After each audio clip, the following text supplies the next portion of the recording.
Yeah, how big a result was that at the weekend? Yeah, I mean, look, it's as far as we're concerned, it's it's just another point on the board. A lot is always made when Celtic or Rangers drop points, and the tendency from you guys in the media, seems to be more talking about how bad they were on the day as opposed to how good the opposition was. But we felt that the game plan was good on the day. We played really well first half.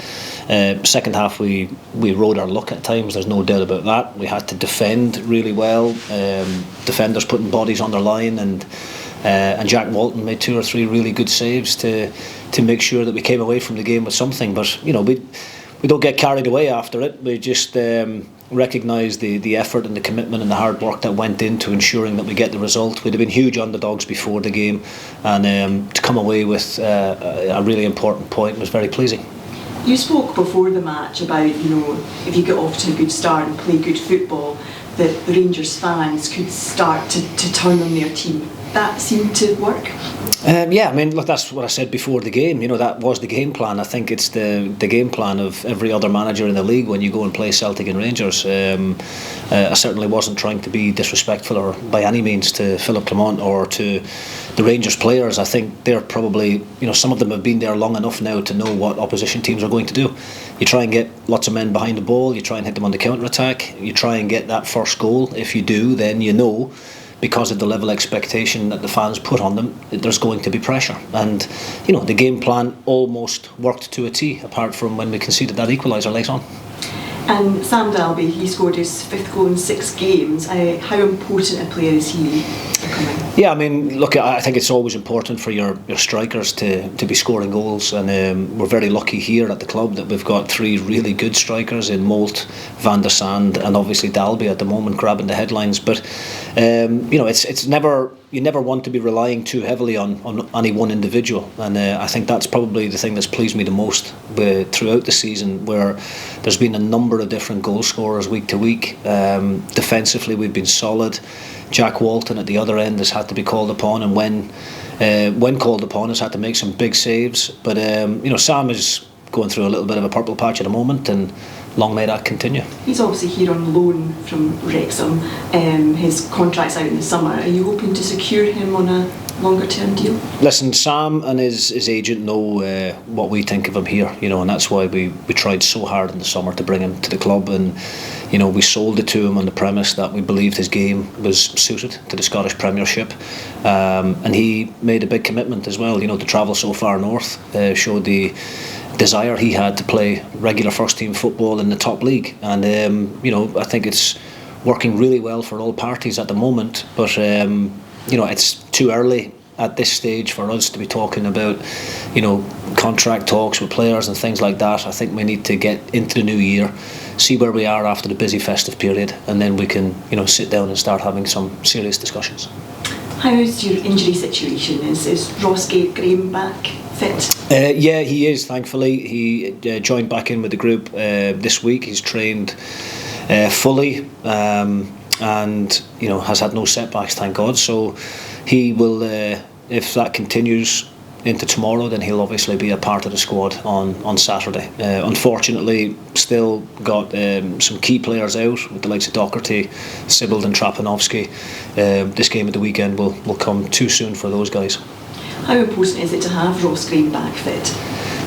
Really important, because we've only had the 3 centre halves in the squad of late with Adebiega, Gallagher and Holt. Obviously Vichko Sevels can fit in that position if needed, but he's been a really important player for us at the moment in the middle of the park. So we've managed to get away with it. We have been really unfortunate, I think, in recent weeks with the amount of injuries that we've had, to some really key players. Malty's not long back in the group as well. So it's important that we try and keep everybody fresh, keep everybody healthy. We're coming into a really busy schedule over the festive period, where I think we've got 7 games in the space of 21 days. So it's important that we go into that period with a clean bill of health, and that will give us the best opportunity then to take some good points. And that busy period starts at home against St Mirren at the weekend. They've also on a good run of results. What are you expecting from the match? Yeah, I mean, credit to Stephen Robinson and to his players. Really turned things around in the last 4 games. Unbeaten, obviously, in the 4, with 3 wins in there. And I think it just shows you, how difficult the league can be at times. Where, St Mirren hadn't changed a great deal from last season. Similar group of players, same message from Stephen, no doubt. But just weren't quite getting, the break of the ball. And I think, fine margins in a lot of the games, had cost him. And so he's made a slight tweak to the system and to the formation and to the personnel, and he's definitely getting the rewards for that in the last 4 games. And it just shows you, you put a good run together in the space of 4 or 5 weeks, and all of a sudden you can, catapult yourself up the league like St Mirren have done, and they're now, back in contention for those top 6 places. And like you have too, at the top end of the table, how important is to keep that good run going? Yes, absolutely. I mean, similar to what I've just been saying there about St Mirren, about how quickly teams can turn things around, I look at Hearts and Hibs as well, and I think both those teams are capable of going on good runs similar to what St Mirren are doing at the moment. And given the quality of player in both those teams, you wouldn't be surprised to see that happening. But my message to the players has been, for as good a run that we've been on, it can all change very, very quickly if you drop standards and if you take your eye off the ball. And it's really important that we continue to work hard in training, continue to show good discipline during the games, and not take anything for granted, because yes, it's been a good start, but that's all it's been. We're not even halfway through the season yet.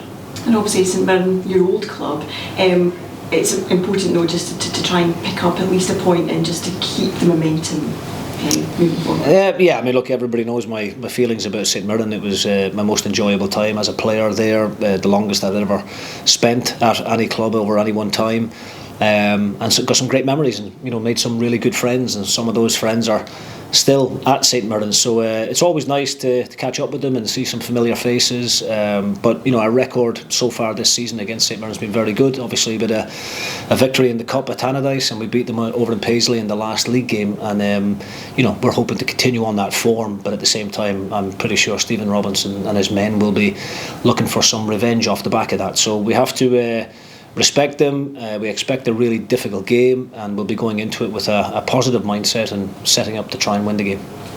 Thank you.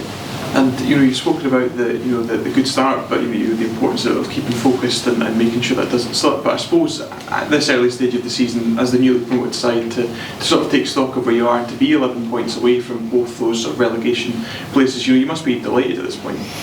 I mean, in my position as a manager, and I'm pretty sure every other manager out there is the same. You tend not to dwell on the last game too much, and you don't really get caught up in recent results. You very quickly move on to the next game, and that's what it's always been. Win, lose or draw.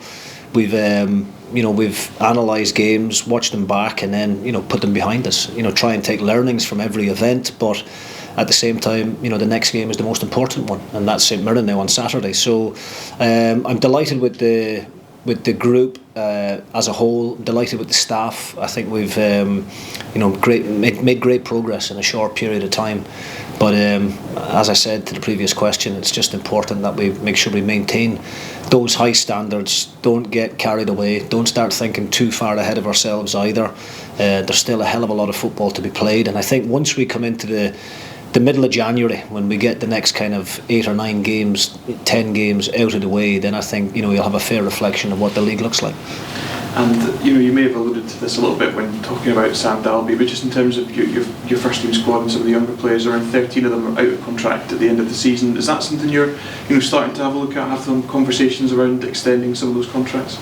Well, look, I'm delighted with the group, as I said, and I'm delighted with the recruitment that we've done in the summer. I think we worked really hard on that from last January right up until the summer to identify the targets that we did, and all those players that have came in have made a real positive impact. Now, of course, we've got players out of contract as well next summer, so. It's too early, I think, to be entering into those discussions at the moment.